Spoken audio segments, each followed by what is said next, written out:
Hello friend, Neha એજ્યુકેટરમાં આપનું સ્વાગત છે. આજે હું તમારા માટે લઈને આવી છું યોજના શોર્ટમાં સ્વામિત્વ સ્કીમ. તમને સૌને ખ્યાલ જ છે આપણું યોજના શોર્ટ્સ પણ ચાલી રહ્યા છે, રાઈટ? તો એમાં શું આવશે? સ્વામિત્વ સ્કીમ વિશે આપણે શીખીશું શોર્ટ્સમાં. શરૂઆત 24 એપ્રિલ 2020. 24 એપ્રિલ એટલે પંચાયતી રાજ દિવસ. શરૂઆત કરનાર મંત્રાલય તો પંચાયતી રાજ. ટેકનિકલી ભાગીદારી સર્વે ઓફ ઇન્ડિયા. પૂરું નામ સ્વામિત્વનું તો survey of villages and mapping with improvise technology in village areas. યાદ રાખી લેજો. યોજનાનો મુખ્ય હેતુ તો ગ્રામ્ય વિસ્તારોમાં ડ્રોન આધારિત સર્વેક્ષણ કરીને નકશાંકન કરવું, મિલકતનું મૂલ્યાંકન કરવું, બરાબર? નકશાંકન કરવું અથવા તો મૂલ્યાંકન કરવું.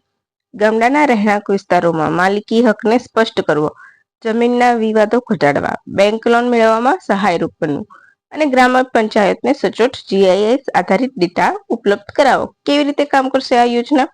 તો ડ્રોન દ્વારા ગામના રહેણાંક વિસ્તારોનું સર્વેક્ષણ કરવામાં આવશે. ડિજિટલ નકશા તૈયાર કરવામાં આવશે.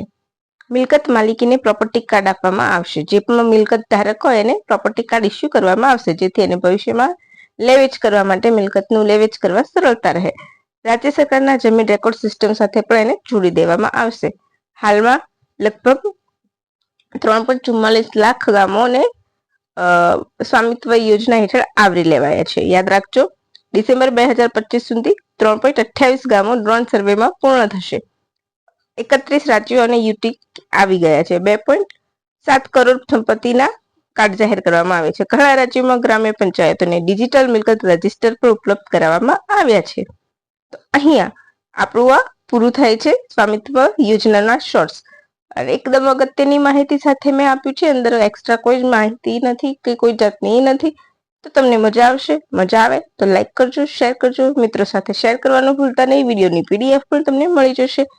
એકદમ શોર્ટ મેઇન પોઈન્ટ સાથે તમને હું આપું છું, રાઈટ? તો ચાલો હવે, અને નીચે પ્રૂફ પણ મૂકી દઈશ. તો ચાલો ફ્રેન્ડ્સ, રજા લઈશું. Thank you for watching my video. By friends.